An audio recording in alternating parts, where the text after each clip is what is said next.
अस्सलाम वालेकुम दोस्तों, कैसे हैं आप। मुझे तो आप जानते होंगे, डॉक्टर समीना, दिल्ली ओखला विधानसभा में रहती हूँ मैं। और आप मेरे बारे में बिल्कुल जानते होंगे कि ट्रिपल तलाक जैसे सेंसिटिव इशू पे मैंने काम किया। सुप्रीम कोर्ट गई और वहाँ से मैंने मुस्लिम महिलाओं को आपने देखा किस तरह से इंसाफ दिलाया है, कानून मजबूत कानून बनवाया, उस पर लड़ाई लड़ी बहुत। कई साल तक मैंने इस पर फाइट की और जब उनके ख़िलाफ़ रेगुलर मैं आवाज़ें उठाती रहती हूँ। जहाँ पर भी कोई भी लीडर, कोई भी, चाहे वो सत्ताधारी पार्टी का हो, जैसे भी हो, मैं बराबर आवाज़ें उठाती रही हूँ। और ख़ास तौर से ओखला विधानसभा में भी बहुत ज़्यादा आवाज़ें उठाती हूँ। जब आपको याद होगा, बहुत शुरू शुरू में अमानतुल्लाह खान एमएलए बन के आए थे, तो हमने भी उनको सपोर्ट किया था और बहुत काफ़ी मार्जिन से वो जीते थे। लेकिन जीतने के बाद उनके अंदर घमंड और इतना तकब्बुर पैदा हो गया था। और उन्होंने, जहाँ मैं रहती थी जसोला बिहार में, उस एरिया को, जहाँ मैंने उनको वोट कराया, लोगों को सपोर्ट दिलवाई, उस एरिया को बिल्कुल इग्नोर कर दिया था। और वहाँ पानी बिजली की समस्या बहुत ज़्यादा हो गई थी। और फिर भाई जब बर्दाश्त नहीं हुआ, मैंने तो, जाहिर सी बात है कि कोई रास्ता नहीं था, मैंने उनके ख़िलाफ़ आवाज़ उठाई। बल्कि उनके ख़िलाफ़ भी नहीं उठाई, उनके मुखिया के ख़िलाफ़ हुई थी, अरविंद केजरीवाल के ख़िलाफ़ मेरी आवाज़ उठी थी, धरना प्रदर्शन किया था।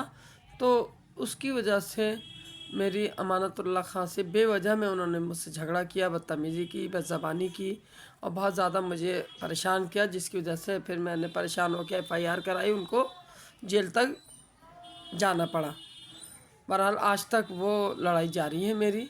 मैं उनसे बात नहीं करती, ना वो मुझसे बात करते हैं, ना मेरा उनसे किस तरह का कोई ताल्लुक़ नहीं है। लेकिन हाँ, ये कि कुछ मजबूर औरतें मेरे पास ज़रूर आती हैं, बताती हैं कि मैम हमारे काम बहुत से रुके हुए हैं, आपकी वजह से हो जाते थे, आप पहले जाती रहती थी तो कुछ ना कुछ जोड़ करके आप अमानतुल्लाह से काम कराती थी। लेकिन भाई मेरे इस मसले की वजह से, झगड़े की वजह से, मैंने पब्लिक की वजह से झगड़ा किया था, क्योंकि मेरी कॉलोनी में पानी बंद कर दिया गया था बिल्कुल। तब उसके बाद जो बहुत सी महिलाओं से मैंने बात की तो पता चला कि किसी की पेंशन रुकी हुई है, किसी का कुछ है, किसी का कुछ है, किसी का बिजली का बिल ज़्यादा आ रहा है, कहीं मतलब बहुत सी समस्याएं बराबर आती रही।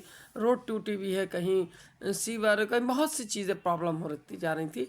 लेकिन मैं इसमें कुछ नहीं कर पाई। मैंने लोगों के हाथ जोड़ लिए कि भाई मैं अपने स्तर से जितना हो सकता है मैं करवा दूँगी।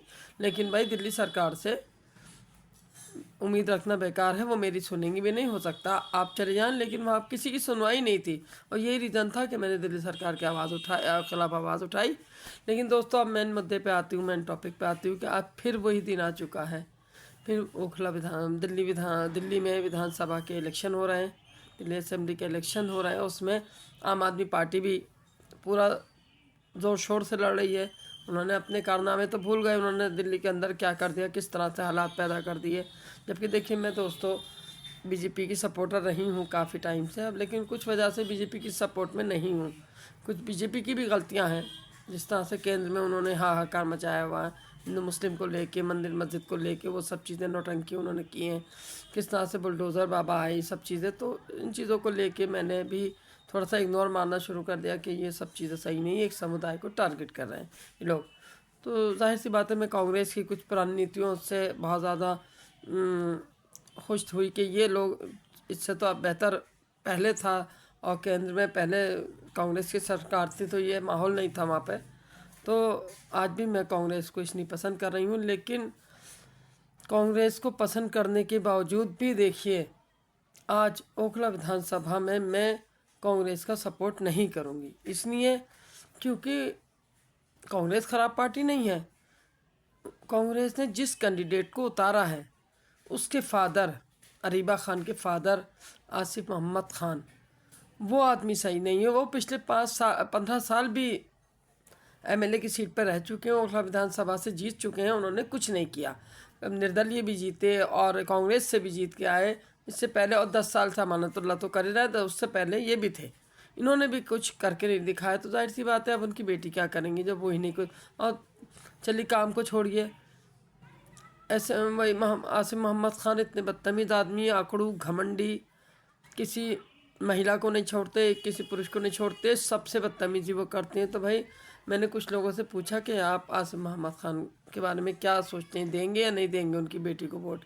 तो बोले साहब हम बिल्कुल वोट नहीं देंगे, कांग्रेस बहुत अच्छी पार्टी है लेकिन कैंडिडेट गंदा है और कौन खाएगा आसिफ मोहम्मद की गालियाँ, हम तो खाएंगे नहीं, इसलिए लिहाजा हम उस आदमी को वोट नहीं करेंगे, बेटी तो उसी की है। ये मैसेज मेरे पास आए लगातार, ये अभी 2 दिन पहले की बात है। तो यही वजह है कि कैंडिडेट को देखते हुए मैं कोई ख़ास सपोर्ट नहीं कर पाई आसिफ मोहम्मद ख़ान का, ना मैंने उनका कोई ख़ास प्रचार किया, कुछ भी नहीं किया, क्योंकि उनकी आदत गंदी है, बदतमीज़ आदमी है वो, घमंडी अकड़ो। तो आज मैं दोस्तों आपसे रिक्वेस्ट करने आई हूँ और हाथ जोड़ के आपसे विनती करने आई हूँ कि आप बीजेपी को ना देखते हुए, सिर्फ बीजेपी ने जो कैंडिडेट उतारा है वो बहुत शानदार कैंडिडेट है। मनीष चौधरी मेरे छोटे भाई की तरह है और बहुत अच्छा लड़का, यकीन जानिए मैं गारंटी दे रही हूँ उसके बारे में कि वो सेकुलर पर्सन है, बहुत अच्छा लड़का है नेचर का और युवा है, आपके विधानसभा में बहुत अच्छा काम करेगा, आपको कभी वो मायूस नहीं होने देगा।